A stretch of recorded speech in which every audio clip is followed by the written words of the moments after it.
TRP இடைநிலை ஆசிரியர் தகுதி தேர்வு மற்றும் நியமன தேர்வு. இதில் தமிழ், ஆங்கிலம் போட்டிருக்கேன். இப்போ கெமிஸ்ட்ரியில் 301லேருந்து 425 வரைக்கும் போட்டிருக்கேன். தொடர்ச்சியாக வரலாறு, குடிமியல் தொடர்ச்சியாக போட்டுட்ருக்கேன். எல்லா சப்ஜெக்டும் வருது. கண்டிப்பாக சப்ஸ்கிரைப் பண்ணுங்கள். Okay, thank you.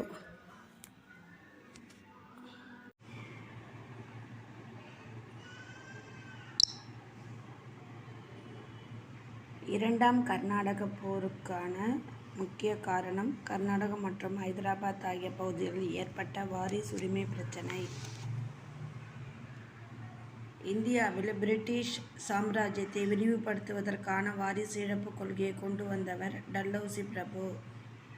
திப்பு சுல்தானை இறுதியாக தோற்கடித்தவர் ஆர்தர் வெல்லஸ்லி. திப்பு சுல்தான் இறப்புக்கு பின் வசம் மைசூர் ஒப்படைக்கப்பட்டது. கிருஷ்ணராஜ உடையார் 1800ஆம் ஆண்டு கல்கத்தாவில் உள்ள வில்லியம் கோட்டையில் ஒரு கல்லூரியை நிறுவியவர் வெல்லஸ்லி பிரபு. கீழ்கண்டவற்றில் சரியாக பொருந்தியுள்ளது எது? வந்தவாசி போர் 1760. பின்வருவனவற்றை பொறுத்துக.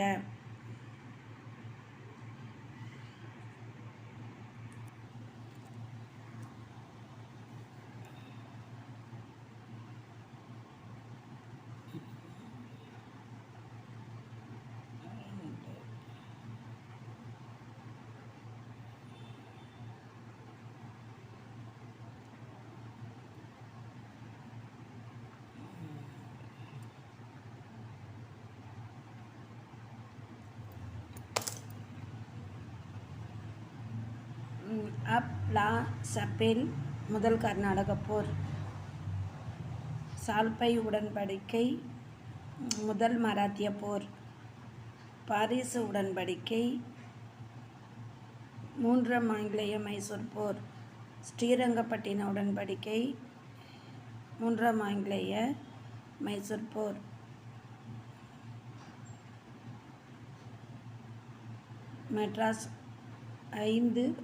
மெட்ராஸ் உடன்படிக்கை முதல் ஆங்கிலேய மைசூர் போர். பாரிசு உடன்படிக்கை மூன்றாம் கர்நாடக போர்.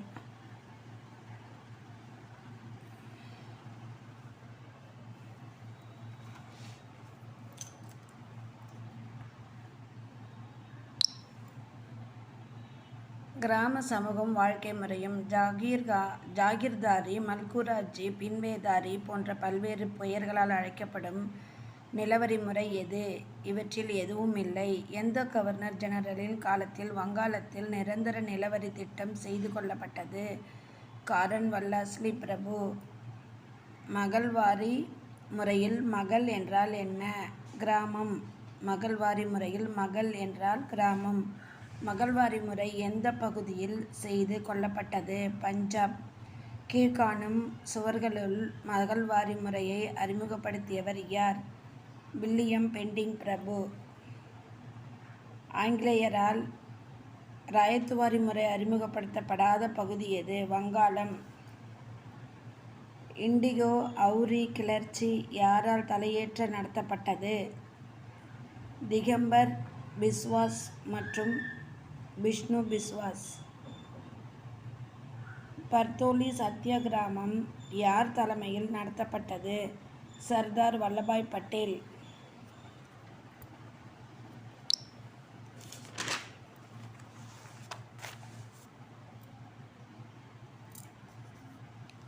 டேஷ் என்பது ஜமீன்தார் முறையின் திருத்தப்பட்ட முறையாகும். மகள்வாரி திட்டம். மகள்வாரி முறை டேஷ் என்பவரின் சிந்தனையில் உதித்த திட்டம். Hold Mackenzie.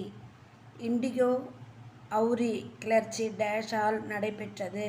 1890.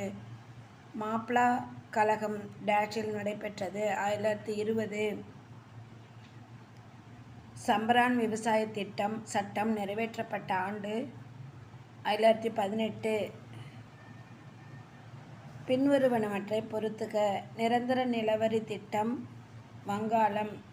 மகள்வாரி முறை வடமேற்கு வங்காளம். ராய்த்துவாரி முறை மதராஸ்.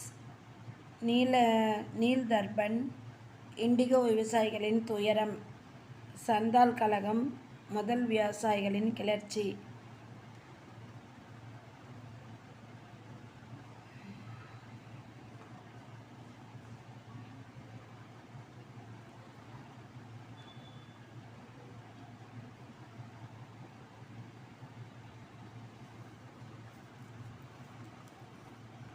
மக்களின் புரட்சி. பாளையக்காரர் முறை ஏற்படுத்தப்பட்ட ஆண்டு 1529.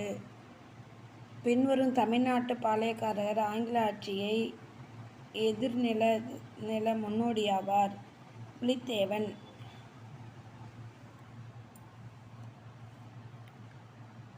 காலின் ஜாக் எந்த பகுதியில் ஆட்சியாளர்? ராமநாதபுரம். வீரபாண்டிய கட்டபொம்மன் கீழ்கண்ட எந்த கோட்டையில் முன்பு தூக்கிலிடப்பட்டார்? கயத்தாறு. வேலுநாச்சியார் எப்பகுதியில் ராணி ஆவார்? சிவகங்கை. திருச்சிராப்பள்ளி பிரகடனம் யாராக வெளியிடப்பட்டது? மருது பாண்டியர்கள். கீழ்கண்டவைகளில் தீரன் சின்னமலையோடு தொடர்புடைய பகுதி எது? திண்டுக்கல். ராணி லட்சுமிபாய் எப்பகுதியில் ஏற்பட்ட புரட்சியை வழிநடத்தினார்? மத்திய இந்தியா. கிழக்கு பகுதி பாளையங்கள் கூட்டுப்பாட்டின் கீழ் இருந்தது. கட்டபொம்மன். விஸ்வநாத நாயக்கர் அவரது அமைச்சர் உடன் கலந்து ஆலோசித்து பாளையக்கார முறையை ஏற்படுத்தினார். அரியநாத முதலியார். கட்டபொம்மனின் முன்னோடிகள் பகுதியை சார்ந்தவர்கள். ஆந்திரா. தமிழர்களால் வீரமங்கை எனவும் தென்னிந்தியாவின் ஜான்சி ராணி எனவும் அறியப்பட்டார். வேலுநாச்சியார்.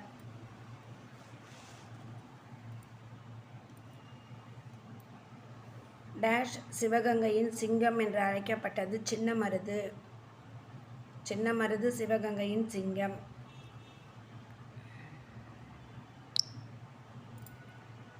1867 புரட்சியை என்பவர் முதல் இந்திய சுதந்திர போர் என விவரிக்கிறார்.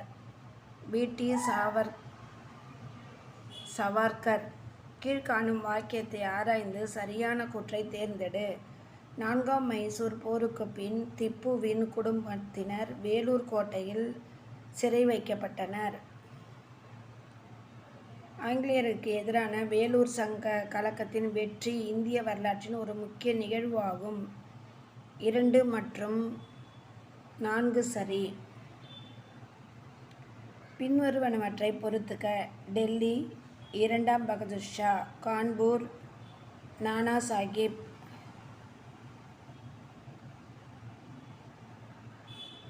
ஜான்சி லட்சுமிபாய். பரேலி கான் பகதூர் கான். பீகார் கன்கவர் சிங். இந்தியாவில் கல்வி வளர்ச்சி. வேதம் என்ற சொல் இலிருந்து வந்தது. சமஸ்கிருதம். பின்வருவனவற்றுள் எது பண்டைய காலத்தில் கற்றலுக்கான முக்கிய மையமாக இருந்தது? குருகுலம்.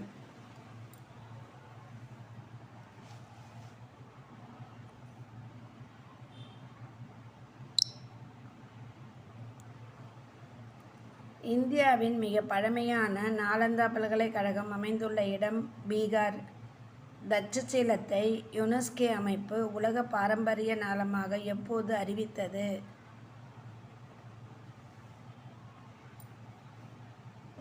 சி.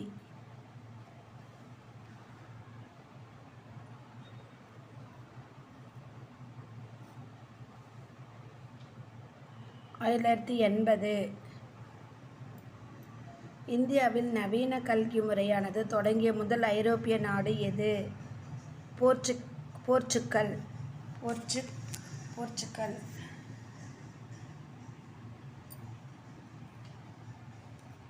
இந்தியாவின் கல்வி மேம்பாட்டிற்காக ஆண்டுதோறும்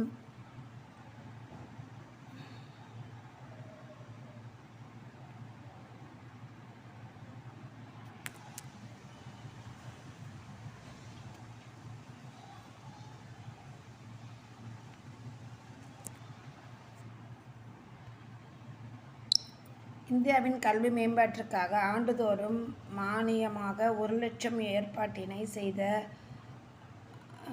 சராசன சட்டம் எது? 1813ஆம் ஆண்டு சாசன சட்டம். பின்வரும் குழுக்களில் எந்த குழு பல்கலைக்கழக மானியக் குழுவினை அமைக்க பரிந்துரைத்தது? ராதாகிருஷ்ணன் கல்விக்குழு, 1948. இந்தியாவில் புதிய கல்விக் கொள்கை எந்த ஆண்டு அறிமுகப்படுத்தப்பட்டது? 1986. வேதம் என்ற சொல்லின் பொருள் அறிதல். தட்சசீல இடிபாடுகளை கண்டறிந்தவர் அலெக்சாண்டர் கன்னிங்காம்.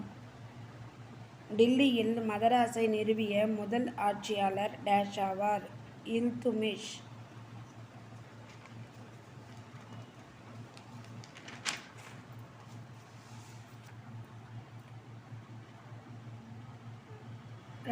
ஆண்டு இலவச கட்டாய கல்வி சட்டத்தின் விதிகளை அமுல்படுத்துகின்ற முதன்மையான அமைப்பு டேஷ் ஆகும்? சர்வ சிக்ஷா அபியான். பள்ளிகளில் மதிய உணவு திட்டம் அறிமுகப்படுத்தப்பட்ட ஆண்டு 1956. பள்ளிகளில் மதிய உணவு திட்டம் 1956. சரியான இணையை கண்டுபிடி. மக்தப்கள். 1835ஆம் ஆண்டின் மெக்காலேயின் குறிப்பு. ஆங்கில கல்வி.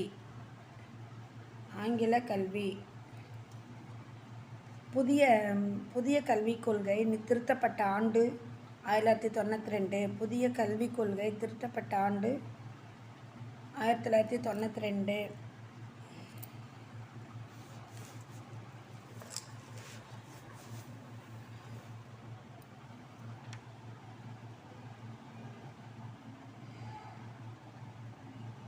கீழ்காணும் வாக்கியத்தை ஆராய்ந்து சரியான கூற்றை தேர்ந்தெடு. 1 மற்றும் 2 மற்றும் 3 சரி. 1. நாலந்தா பல்கலைக்கழகம் கிபி 5ஆம் நூற்றாண்டில் தோற்றுவிக்கப்பட்டது. 2. பண்டைய இந்தியாவில் மாணவர்களை தேர்ந்தெடுப்பது முதல் அவர்களின் பாடத்திட்டத்தினை வடிவமைப்பது வரை அனைத்து அம்சங்களிலும் ஆசிரியர் முழுமையான சுயாட்சி கொண்டிருந்தார்.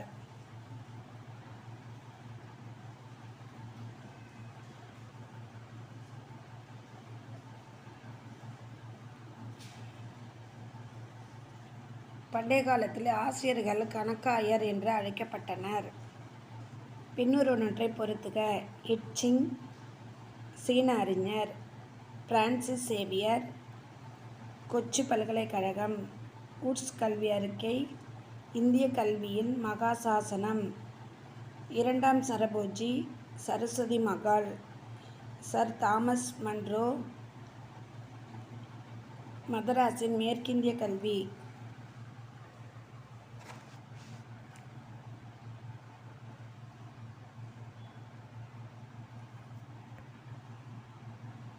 இந்தியாவின் தொழிலாளர்களின் அமைப்பு. தொழிலாளர்களின் வளர்ச்சி. பின்வருவனவற்றை மக்கள் எந்தெந்த செயல்பாடுகள் கைவினைகளில் சாராதவை? இரும்பை உருக்குதல். டேஷ் தொழில் இந்தியாவின் பழமையான தொழிலாகும். நெசவு. கம்பளி மற்றும் தோல் தொழிற்சாலைகள் காணப்படும் முக்கிய இடம் கான்பூர். இந்தியாவில் முதல் 3 ஐந்தாண்டு திட்டங்கள் முக்கிய நோக்கமாக இருந்தது என்ன? வலுவான தொழில்துறை தளத்தை உருவாக்குதல். இந்தியாவின் தொழில்மயமாக்குதல் காரணம் அல்லாதது எது? இந்தியாவின் தொழில்துறை கொள்கை. டேஷ் இந்திய மக்களின் வாழ்க்கையில் ஓர் ஒருங்கிணைந்த பகுதியாக இருந்தது. கைவினைப் பொருட்கள்.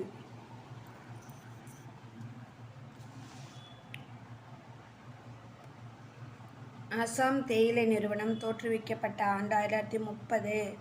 கொல்கத்தா அருகில் உள்ள ஹூக்ளி பள்ளத்தாக்குகளில் டேஷ் என்ற இடத்தில் சணல் தொழிலகம் ஆரம்பிக்கப்பட்டது. ரிஷ்ரா. டேஷ் ஐரோப்பாவிற்கும் இந்தியாவிற்கும் இடையே தூரத்தை குறைத்தது. சூயஸ் கால்வாய். பின்வருவனவற்றுள் சரியான பொருந்தாத ஒன்று எது? பொருளாதார தாராளமயமாக்குதல். 1980.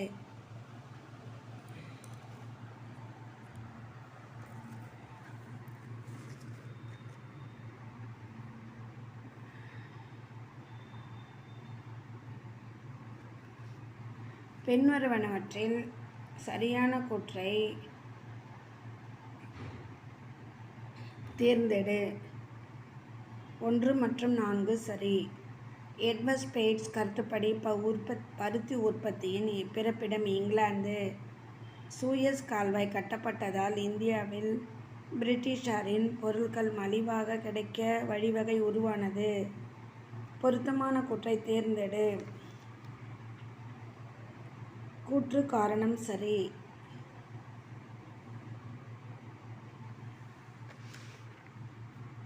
பின்வருவனவற்றை பொருத்துக. தவேர்னியர் பிரெஞ்சு பயணி. டாக்கா மஸ்லின் துணி.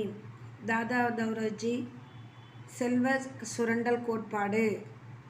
பாலிகன்ஸ் கைவினைஞர். Smith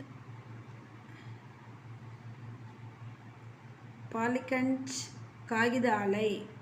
Smith கைவினைஞர். ஆங்கிலேயர் ஆட்சியில் நகர்ப்புற மாற்றங்கள். பழங்கால நகரங்கள் எனப்படுவது ஹரப்பா மற்றும் மொகஞ்சதாரோ.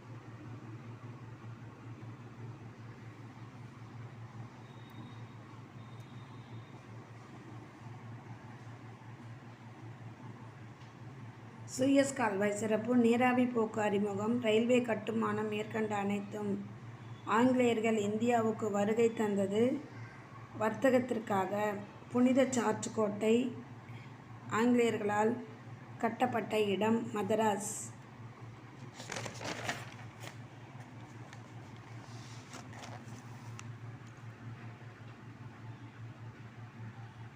ஆயிரத்தி 1744 ஆண்டு வரை கிழக்கிந்திய கம்பெனியின் முதன்மை குடியிருப்பாக இருந்தது எது? புனித ஜார்ஜ் கோட்டை. இந்தியாவின் இரும்பு பாதை போக்குவரத்து அறிமுகப்படுத்தப்பட்ட ஆண்டு 1863.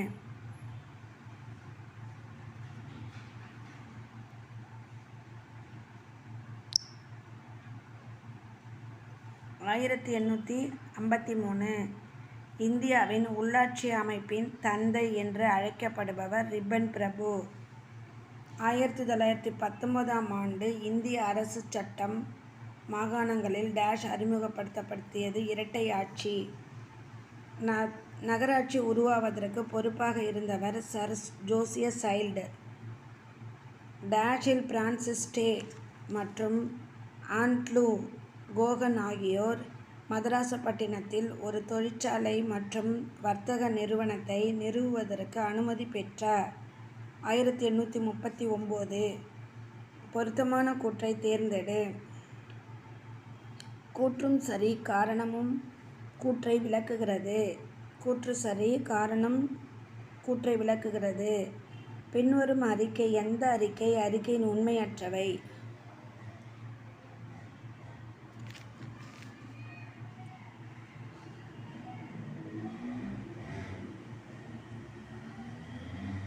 ஒன்று மட்டும். பொருத்தமான கூற்றை தேர்ந்தெடு. கூற்றும் சரி மற்றும் காரணமும் கூற்றை விளக்குகிறது. பின்வருவனவற்றை பொருத்துக. பம்பாய் 7 தீவு. இராணுவ குடியிருப்புகள். கான்பூர். கேதார்நாத் சமய மையம். டார்ஜிலிங் மலைவாழிடங்கள். மதுரை பண்டைய நகரம். டார்ஜிலிங் மலைவாழிடங்கள். மதுரை பண்டைய நகரம்.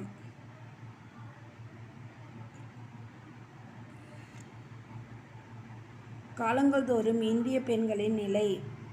டேஷ் சமூகமானது தமக்குள்ளிருக்கும் வெளியிலிருந்தும் மாற்றங்களை உட்கிரக வெளிப்படுத்தியும் நீக்கியும் தொடர்ந்து மாறிக்கொண்டே இருக்கிறது. மனித.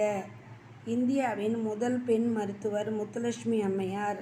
இந்தியாவின் முதல் பெண் மருத்துவர் முத்துலட்சுமி அம்மையார். சதி என்னும் நடைமுறை ஒழிக்கப்பட்ட ஆண்டு 1829. B.M. மலபாரி என்பவர் ஒரு பத்திரிகையாளர். பின்வருவனவற்றில் எவை எது சீர்திருத்த இயக்கங்கள்? ஆரிய சமாஜம்.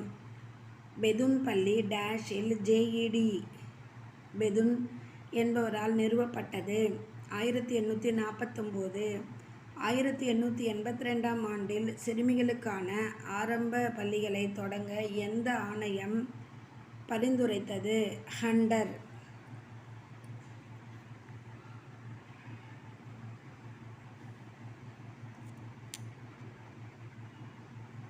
சாரதா குழந்தை திருமண மசோதாவுக்கான சிறுமிகளுக்கான குறைந்தபட்ச திருமண வயதை டேஷ் என நிர்ணயித்தது? 14. 1819இல் கிறிஸ்தவ சமய யாப்பு குழுக்களால் அமைக்கப்பட்டது. கல்கத்தா பெண் சிறார் சங்கம். சிவகங்கையை சேர்ந்த டேஷ் என்பவர் வேலு நாச்சியார். இந்திய ஊழியர் சங்கத்தை நிறுவியவர் டேஷ். கோபாலகிருஷ்ண கோகலே. தமிழ்நாட்டின் மிகப்பெரிய சமூக சீர்திருத்தவாதிகளில் ஒருவர் டேஷ் ஆவார். பெரியார். கந்துக்கூரி வீரேசலிங்கம். கந்துக்கூரி வீரேசலிங்கம் வெளியிட்ட பத்திரிகையின் பெயர் டேஷ் ஆகும். விவேகானந்தர். விவேகவர்த்தினி. சரியான இணையை கண்டுபிடி. மகளிர் பல்கலைக்கழகம். பேராசிரியர் டி.கே. கார்வே. மகளிர் பல்கலைக்கழகம். பேராசிரியர் டி.கே. கார்வே. பின்வரும் கூற்றுகளை ஆராய்ந்து சரியான கூற்றை தேர்ந்தெடு. பேசும் ஹஸ்ரத் மகால் ராணி லட்சுமி ஆகியோர் ஆங்கிலேயர் மீது ஆயுதங்களின் கிளர்ச்சியில் ஈடுபட்டனர். 1 மற்றும் 2 சரி.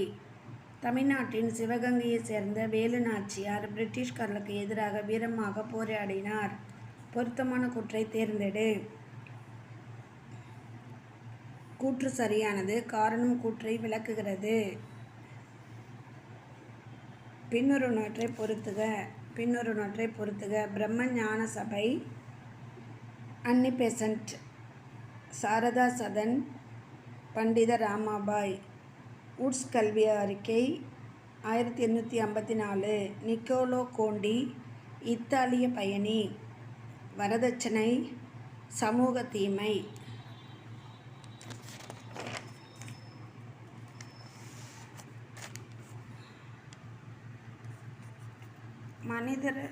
மனித பரிமாண வளர்ச்சியும் சமூகமும். வரலாற்றுக்கு முந்தைய காலம். மனிதர்களுடன் மரபுவியல் நோக்கில் மிகவும் நெருக்கமாக இருப்பது சிம்பன்சி.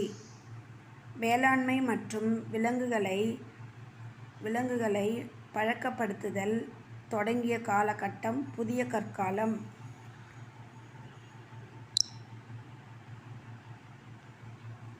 பரிமாண வளர்ச்சியில் வரிசையில் நவீன மனிதனின் நேரடி முன்னோர் டேஷ் ஆவார்.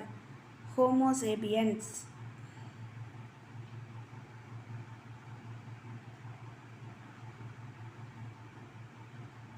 வேளாண்மை மற்றும் விலங்குகளை பழக்கப்படுத்துதல் தொடங்கிய காலகட்டம் புதிய கற்காலம்.